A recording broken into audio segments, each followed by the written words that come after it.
নতুন একটা ব্লগ ভিডিওতে আপনাদের সবাইকে স্বাগত। যারা দেশকে ভালোবাসে, ইতিহাসপ্রেমী, তাদের অজানাকে জানার কৌতূহল সবসময় থাকে।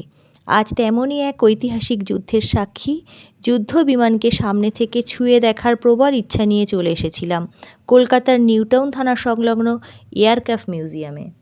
এই যুদ্ধ বিমানটি একটানা ২৯ বছর আকাশে উড়েছিল আর ৩টি যুদ্ধে অংশগ্রহণ করেছিল। ভারতের বন্ধু দেশ রাশিয়া এই বিমানটি তৈরি করেছিল। অত্যাধুনিক টেকনোলজির সাহায্যে শত্রুপক্ষকে পরাস্ত করাই ছিল এই বিমানের কাজ। যদিও এই বিমানটি ইন্ডিয়ান নেভির, যা বর্তমানে হিডকো এই বিমানটির সংরক্ষণের দায়িত্বে আছে।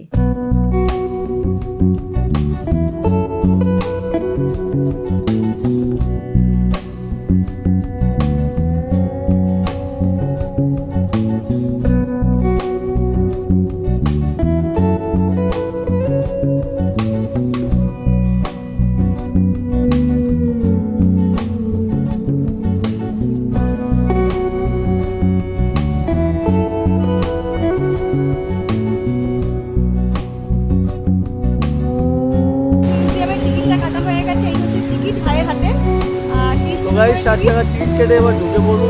বাকিটা ভিডিওটা দেখতে পারবে যে আমরা কী দেখছি কী দেখিনি, সেটা দেখলেই জানতে পারবে। ভিডিও লাস্ট অব্দি কিন্তু থাকতে হবে, না থাকলে কিন্তু খুব খারাপ হবে কিন্তু।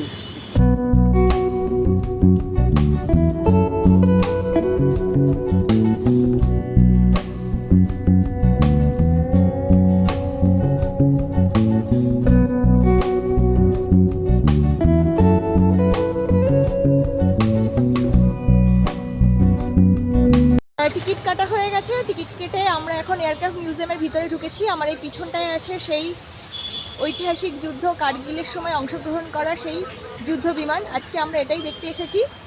আর যুদ্ধ বিমানের ভিতরে কিন্তু কোনো ক্যামেরা অ্যালাউ নেই। যতটুকু ক্যামেরা করার আছে আমরা বাইরে থেকে করব, আর ভিতরে গাইড আছেন, সেখান থেকে আমরা কিছু জেনে নেব। তো আমার সাথে আজকে পুরো ব্লগটা আপনারা দেখতে থাকুন, আশা করছি অনেক ভালো লাগবে। আর এই যুদ্ধ বিমানটা আমাদের ইতিহাসের একটা গর্ব। আমাদের পিছনে এই যে এয়ারক্রাফট মিউজিয়ামের যে প্লেনটা, যুদ্ধ বিমানটা, আমরা ঠিক তার পাশেই দাঁড়িয়ে আছি। আর ওইদিকে সিঁড়িটা আছে, সিঁড়িটা দিয়ে আমরা ভিতরে প্রবেশ করব। ভিতরে কোনো ক্যামেরা অ্যালাউ নেই। তো ভিতরে কি কি আছে আমরা ঘুরে এসে আবার দেখব। তো আমার সাথে এসছে আমার ভাই। ভাই, কেমন লাগছে বল? আমার তো সেই লেভেলের লাগছে। আমার তো ইচ্ছা যে প্লেনটা একবার চালাবো, যদি চালাতে দিত। আমার ইচ্ছা যে আমার এক্সের বাড়ি প্লেনটা চালিয়ে দেবো, দোতলা উড়িয়ে দেবো। বন্ধুরা, ও বলছে এত পাকা যে ওর এক্সের বাড়ি প্লেনটা চালিয়ে নিয়ে যাবে। এদের মানুষ করা গেল না। তো গাইস দেখতে পাচ্ছ, দিদি এখন টিকিট নিয়ে গেল। ওই টিকিটে পেড আছে বুঝলে, পুরোটা ওই টিকিটটা দেখাতে হবে। ও না, দেখাতে হবে। আর অ্যালাউ নেই তো ভিডিও? আচ্ছা ঠিক আছে, আচ্ছা। দেখো দিদি ওপরের দিকে যাচ্ছে। বিমানের ভিতরে গিয়ে সত্যি বলছি আমার ভীষণ ভয় করছিল। তার একটাই কারণ, সব কিছু আপনি চোখেই দেখবেন, কোনো কিছু টাচ করা যাবে না।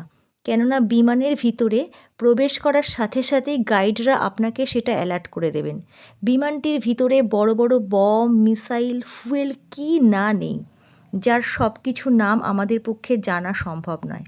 কারণ একটা যুদ্ধ বিমানে যুদ্ধের অনেক রকম সরঞ্জাম নিয়ে এই বিমানটি আকাশে ওড়ে। এয়ারক্রাফট মিউজিয়ামের ঠিক পাশেই আছে বাচ্চাদের জন্য প্লে গ্রাউন্ড। আর এইখানটায় জায়গাটা এত সুন্দর, আর ওই সাইডে অনেক ফুল গাছও লাগানো আছে।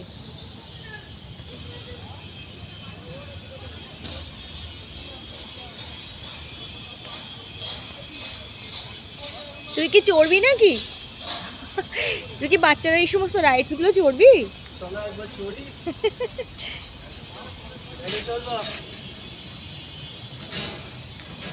ছোটবেলায় কত চড়েছি।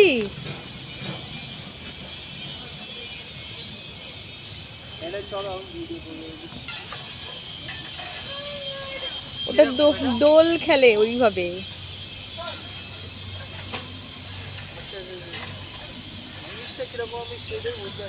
ওই তো ওইভাবেই মানে ঝাঁকানি দেয় আর দোল খায়। হ্যাঁ হ্যাঁ,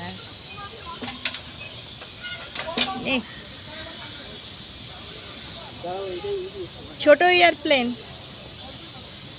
ছোট এয়ারপ্লেন, এটা চালাবি নাকি? এই যে সামনে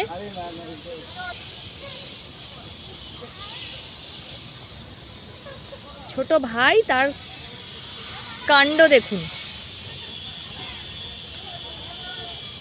দেখিস পড়িস না যেন।